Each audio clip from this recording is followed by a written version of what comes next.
Contoh kita ambil di Indonesia, ada yang namanya kekacauan budaya massa. Maka dalam hal ini, Bapak ingin mengajak ya diri Bapak dan kalian ini untuk bisa ambil peran editorialisasi. Caranya gimana?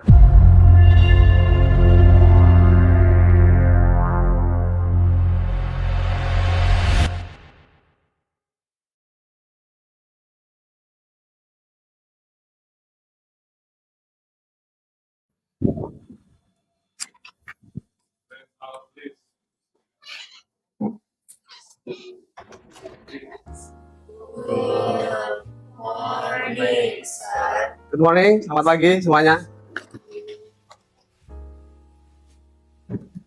Baik, yang tidak masuk hari ini? Caroline, apa lagi? Renjiro. Baik. Ya, 2 orang, 3 orang berarti.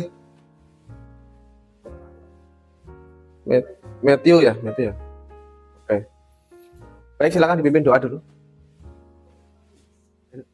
Silakan. Berdiri. Ya, teman.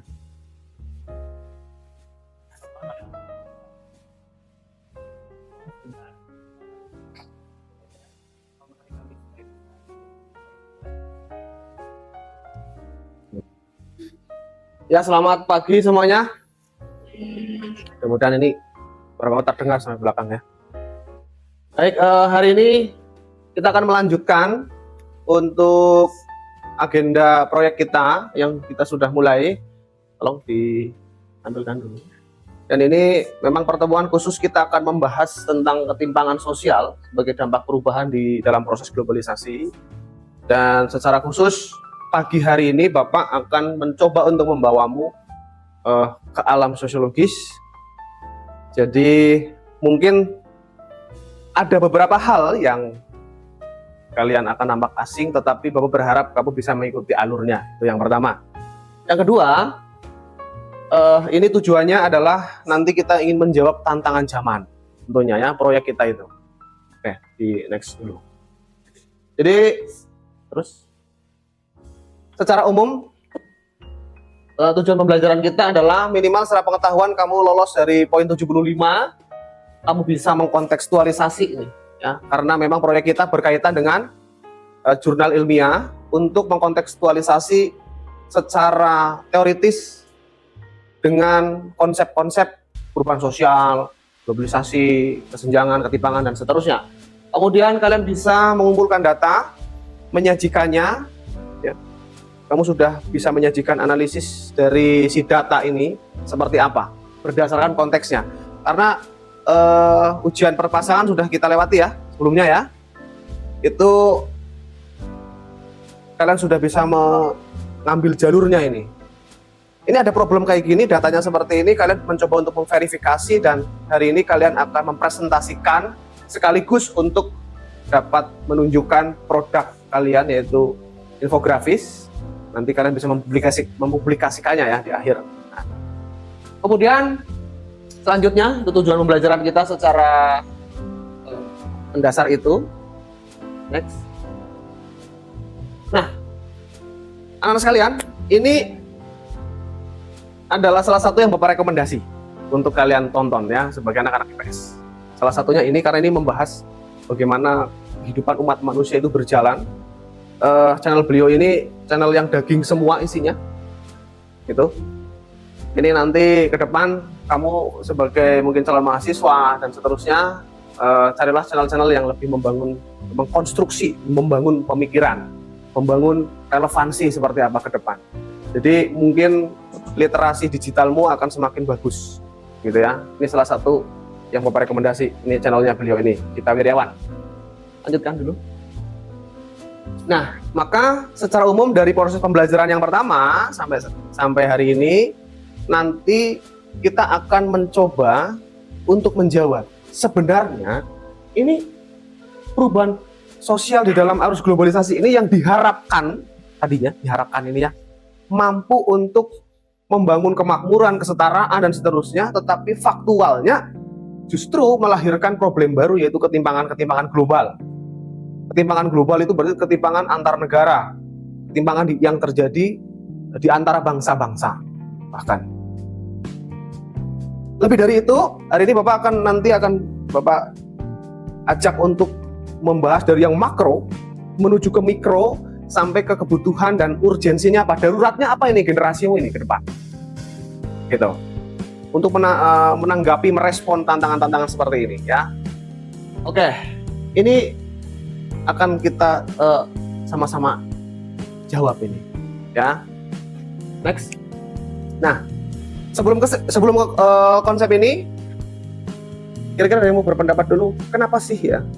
Kenapa perubahan sosial yang isinya juga ada modernisasi yang harusnya membuat kamu lebih aman, lebih mudah, lebih setara, tetapi melahirkan problem baru, ketimpangan-ketimpangan ini? Kira-kira ada masalah apa ini di masyarakat kita? Kira-kira menurut kalian ini? Silakan, yang mau berpendapat dulu. Ayo, nggak usah malu-malu, ayo berani salah dong. Kenapa kira-kira itu? Yang tadinya kan harusnya makmur ini kan, orang-orang ya kan, karena modernisasi alat, teknologi dan seterusnya, tapi kok malah jadi ketimpangan. Marco atau Jocelyn kemarin terakhir kita bahas ya. Silakan salah satu, jelasin berdiri dulu. Gak apa-apa, saya ingetnya aja. Silakan. Kenapa kira-kira?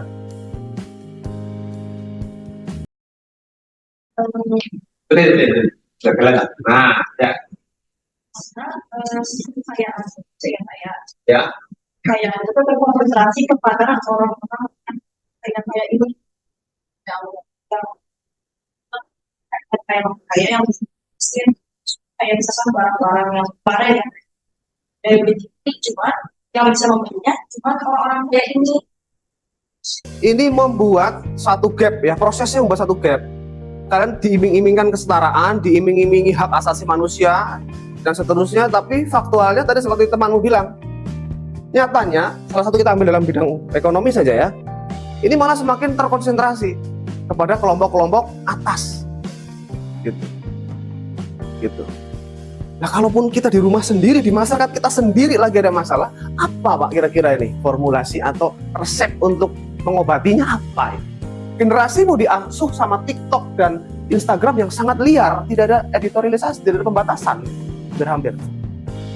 Maka dalam hal ini Bapak ingin mengajak ya diri Bapak dan kalian ini untuk bisa ambil peran editorialisasi. Caranya gimana? Caranya adalah yang sudah kalian prosesnya lakukan. Ya, peran editorialisasi ini ya, adalah dengan cara satu, kita ingin menjadi generasi yang lebih kritis. Loh, apa benar hal ini terjadi? Sebelumnya semuanya berdiri dulu. Kita lemaskan. Sini, Ronaldo silakan. Silakan ngulet dulu sebelum Ronaldo masuk. Ngulet dulu. Mengulet dulu, silakan. Biar agak rileks. Oke. Silakan Ronaldo. Banyak. Oke. Ya. Ya, kita akan presentasi untuk dari kelompok pertama ya, nanti singkat padat jelas dari tiap pasangan, kemudian nanti ketua kelompoknya bisa menyimpulkan ya. Bagaimana rasionalisasinya, bagaimana hubungannya dengan konsep-konsep yang tadi barusan juga Bapak sampaikan itu. Selamat pagi semuanya. Di sini saya buat kelompok 1 Rinaldo. Kita membahas mengenai perubahan sosial.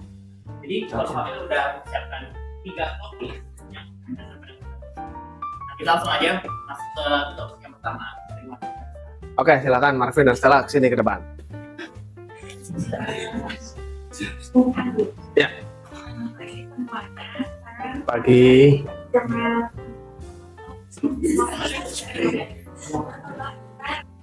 Di sini saya dan Stefanus mengambil tema ekonomi sumber dengan judul jurnal perubahan sosial dalam kehidupan masyarakat. Tema kami perubahan sosial. Judul jurnalnya proses perubahan sosial di masyarakat. Jadi ini contoh perubahan sosial migrasi. Pada bagian ini Ada perubahan yang berbahasa dari 41 orang, 36,60%-nya perubahan bahasa jadi lebih formal. Yang kedua, perubahan gaya berbusana dari 41 orang, 39%-nya jadi lebih modern.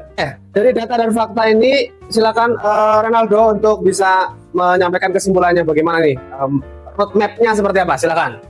Kita tadi udah ngebahas ada 3 ya, ada 3 topik. Yang pertama dari pendidikan, dari malah ada yang ini fasilitas elektronik kayak kita di kita ada dia anggotanya, ada sekolah yang bakunya atau bisa hanya akses bagaimana perubahannya. Jadi mereka nggak bisa informasi yang bisa cepat kita, mereka kesulitan dalam belajar. Baik. Yang ditanyakan dari Ya, silakan. Ya. Berdiri dulu, berdiri. Ayo silakan. Nah, ya. Banyak yang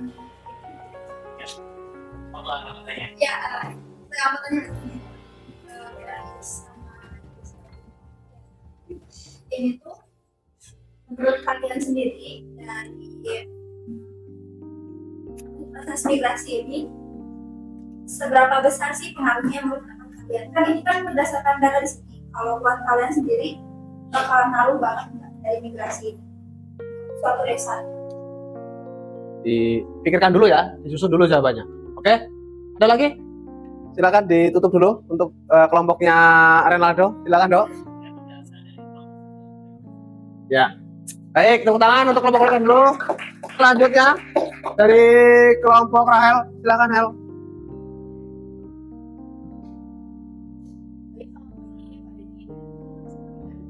Selamat pagi.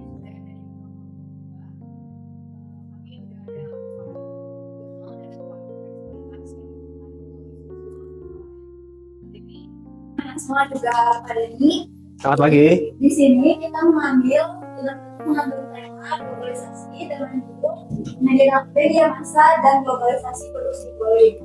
Oke. Dari data yang ada di sini, itu data pengguna e-commerce di Indonesia. Di ada Shopee, ada Tokopedia, Lazada, Blibli, dan Bukalapak. Dan bisa dilihat di sini perbulannya Shopee itu paling tinggi dengan hampir lebih dari 200 juta. Ya, baik, terima kasih. Silakan. Silakan Rahel untuk disimpulkan. Jadi dari empat fakta dan juga jurnal tadi yang udah dikorelasikan, saya mau ngambil kesimpulan ini kan kita membahas perubahan sosial nih. Nah, seperti yang kita tahu juga perubahan sosial itu ada dampak yang progresif, yang regresif. Nah, untuk contoh-contoh tadi, misalnya Ayu ya yang pertama, itu kan udah ada teknologi e-commerce. Nah, e-commerce itu kan jadi menunjang untuk kita udah akses buat memudahkan gitu ya. Itu kalau misalnya yang regresif tadi ada beberapa karena mungkin perbedaan akses ya dari yang tadi Cila bilang itu kalau di Sintang kabupaten mungkin jadi lebih sulit dijangkau untuk akses internetnya. Terus mungkin kalau yang Bandar Lampung tadi yang dibandingnya itu lebih tinggi buat dengan teknologi atau lebih rendah buat angka buta hurufnya karena juga aksesnya lebih mudah gitu. Nah dari situ dan itu juga berhubungan dengan masuknya teknologi modernisasi yang tadi sampai dibahas juga ada globalisasi yang menyebabkan adanya kesenjangan dan timbangan karena perbedaan akses. Oke, terima kasih, tepuk tangan. Oke, sebelum turun dong, Rahel, pertanyaan dulu dong, silakan. Ada yang bertanya kan? Ya, silakan berdiri. Yang mau bertanya langsung. Ya, silakan, Jocelyn berdiri. Oke.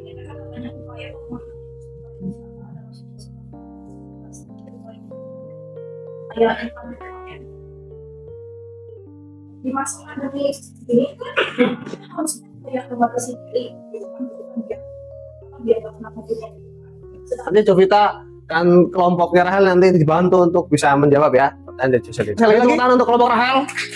Jadi kita akan bahas. Disusun dulu ya jawabannya. Silakan kelompok Erika.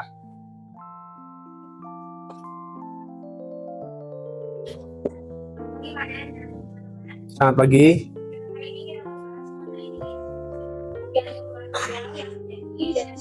Dan yang juga itu ada pertama ada yang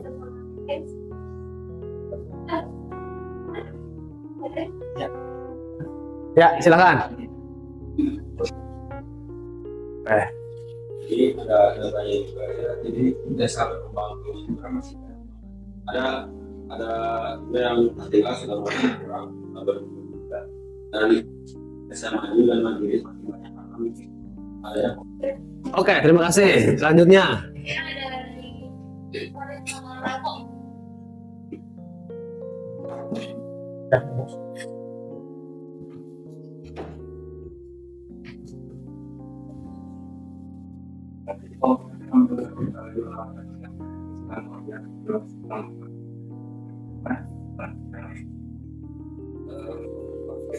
tekstualisasi masalahnya dengan mengambil topik angka kemiskinan.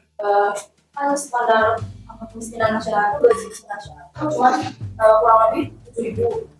Aslinya mah 7.060 perak. Itu tuh dari 7.000 segitu aja udah kayak 35 juta. Di 2019 juga kan meningkat ya. Apalagi kalau misalkan ngikutin garis kemiskinannya US dollar yang 1,25.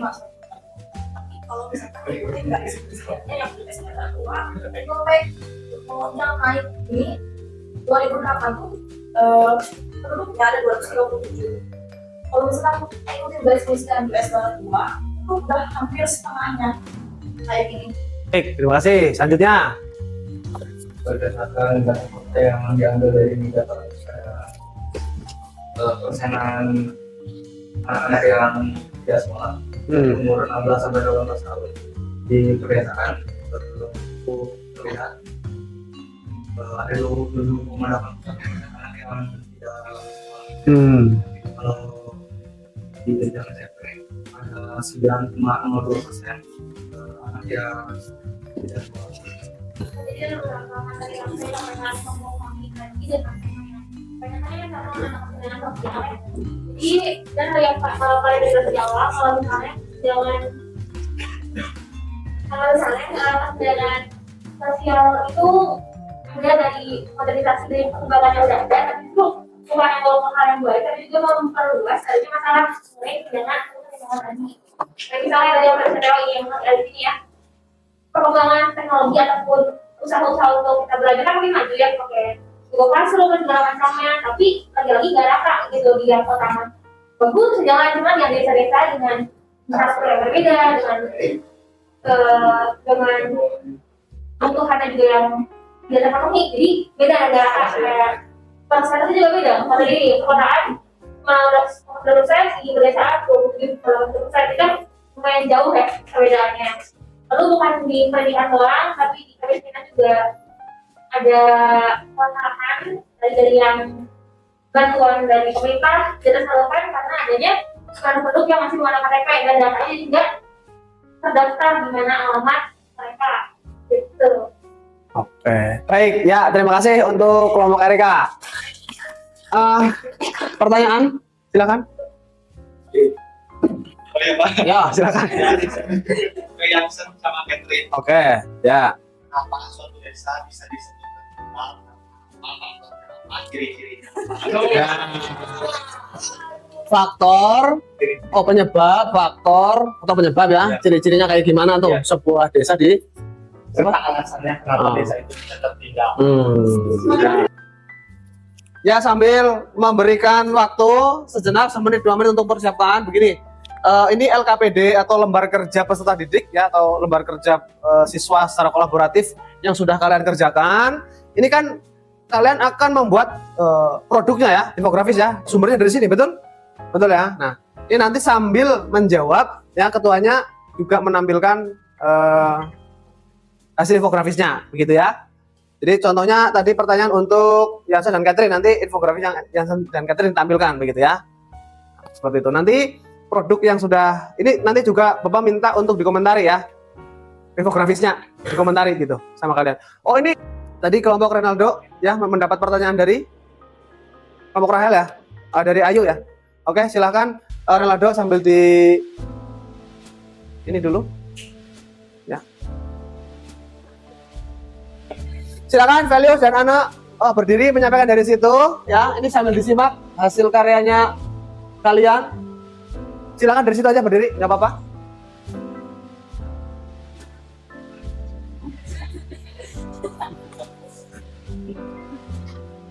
Ya.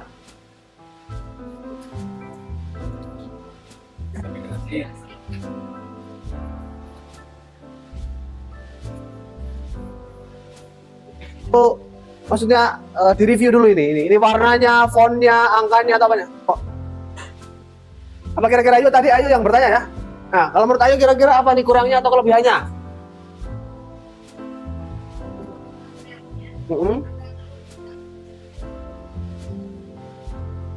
Oh, ini ya. Ini infografi dari Anne dan Velius ininya yang terlalu besar datanya gitu. Oh. Oke, nah, oke. Kelebihannya? Buat datanya yang di Oh ya, ini datanya lebih jelas gitu ya. Baik, terima kasih tepuk tangan untuk Anne dan Velius. Terima kasih. Selanjutnya, terima kasih Dok, silakan Dok. Ya, untuk kelompok Rahel tadi akan ditayangkan dulu produknya, infografisnya. Ya, silakan Jovita tadi pertanyaannya dari dibacakan dulu pertanyaannya, kemudian sampaikan jawabannya. Silakan.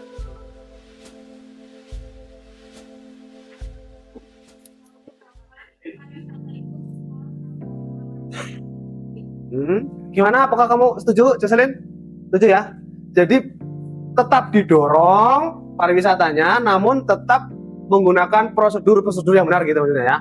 Ada pembatasan, ada syarat-syarat tadi ya. Syaratnya apa? Swab atau apa tadi? Ya, bukan swab dan seterusnya. Tetap dorong ya, karena industri pariwisata kita besar sekali. Kalau itu hilang, ya kasihan juga. Pangandaran aja.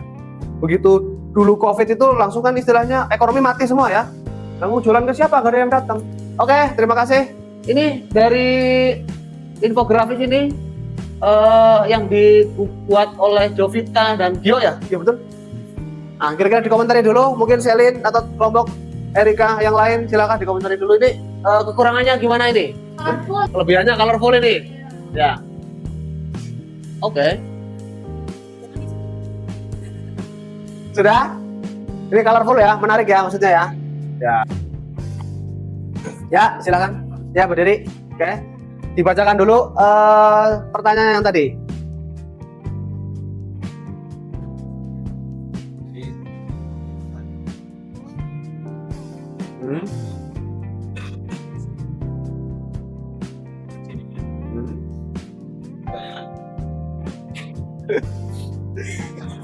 Enggak, pertanyaannya gini. Ini jelas nggak ini? Informasinya, judulnya jelas nggak? Coba gedein dulu. Ya, jelas tidak? Judulnya jelas. Terus informasinya jelas? Nomor?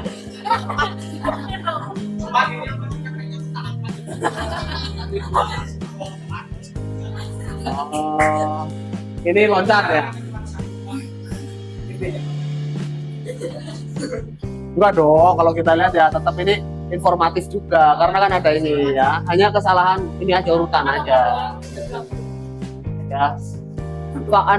Informasinya jelas, oke gitu ya. Cuman karena mungkin ini infografis tentang desa tertinggal ya, Jansen ya, jadi agak-agak gloomy gitu ya warnanya gitu ya. Nggak apa-apa, memang menjiwai gitu ya. Kalau tadi kan colorful tadi kan, yang siapa itu pariwisata gitu kan, seneng-seneng. Kalau ini desa tertinggal ya memang temanya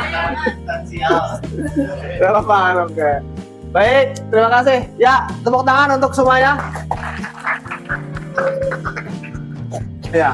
Apalagi kalau sampai tingkat konflik, perang dan seterusnya. Ini sikap-sikap ini perlu kita sama-sama kembangkan ya. Kemudian ini setelah ini Bapak akan kasih waktu sejenak untuk tiap-tiap nanti untuk mempublikasi ya. Mempublikasi, linknya nanti dikirim ke Bapak, begitu. Itu step setelah ini ya. Jadi Bapak sekali lagi review, ulangi kesimpulannya adalah supaya kita bisa merespon proses-proses sosial yang ada di masyarakat ini dengan bijaksana. Baik, itu dari Bapak. Sekarang dari kalian, salah satu sok wakilin dari antara ketiga ketua kelompok ini. kalau kita merangkum semuanya, kasih 1 poin lah dari Renaldo dulu. Silakan. Adanya timpangan, ada yang miskin, ada yang kaya, ada yang miskin. Kaya miskin. Hal yang bisa lakukan kemudian ini coba mengurangi atau ada kita pilih bisa kita perbaiki. Tidak hanya pasrah maksudnya ya. Poinnya. Baik, terima kasih Renaldo. Ya, kita harus perlu merespon dengan proaktif. Kesimpulannya begitu kata Renaldo ya. Selanjutnya Rahel silakan. Point of view-nya Rahel dari pembahasan kita apa ini? Refleksinya. Ya, logis jadi saya daripada yang tadi. Yang udah jelas aja yang dipakai BS. Nah kan kita ada di tahap 3 ini upaya yang harus kita lakukan dari tahap aktif tadi yang kemarin yang jangan biar minimal gitu ya kita inian lah kayak flexing, terus yang kayak hoax, terus yang kayak propaganda, tapi segala macam. Jadi kayak istilah mungkin untuk generasi kita yang lebih bermanfaat sedikit yang tadi Bapak udah ingin ada rekomendasinya ya akseslah yang begitu gitu ya kita mulai. Oke, ya baik. Jadi punya sikap untuk mengarahkan diri, mengurangi minimal ya, mengurangi hal-hal yang tidak terlalu bermanfaat untuk kebutuhan hidup kita gitu ya. Silakan Erika selanjutnya.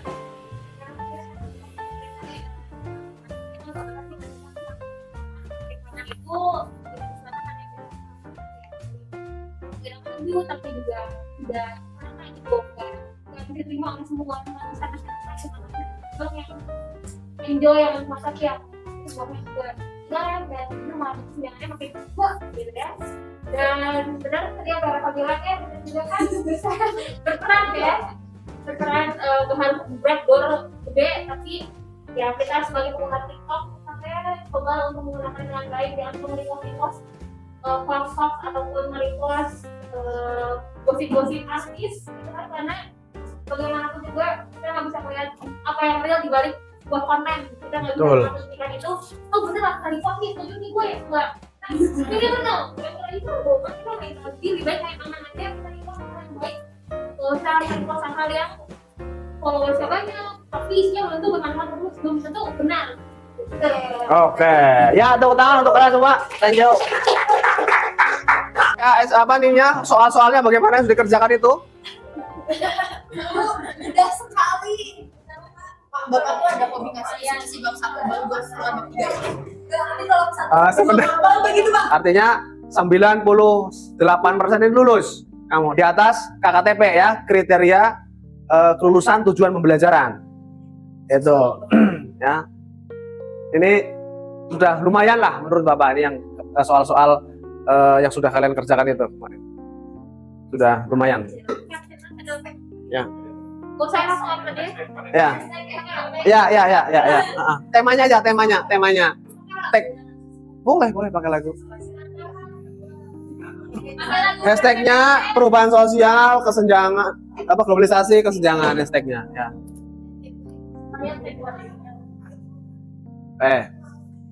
Bapak kira cukup ya untuk pertemuan kita hari ini. 1, lembar kerjanya kalian sudah kumpulkan. Terima kasih lembar kerja peserta didik LKPD atau tadi yang di Google Slide itu sudah. Bapak kira sudah semua ya? Sudah komplit semua ya? Artinya sudah mengerjakan semua, aman.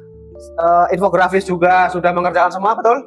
Aman. Sekarang Bapak tinggal nanti Bapak tunggu processing untuk link publikasinya. Begitu ya? Nah, karena pengerjaan soal juga sudah dilakukan kemarin, yang katanya Bapak ada passion itu, nggak apa-apa lah ya. Tapi ya puji Tuhan sudah bagus lah hasil. Oke, itu yang bisa kita sampaikan hari ini. Terima kasih untuk partisipasinya, terima kasih untuk karyanya, terima kasih untuk prosesnya. Akhir kata dari Bapak, selamat pagi, selamat berakhir pekan. Terima kasih, Tuhan berkati. Thank you semuanya. Siapkan.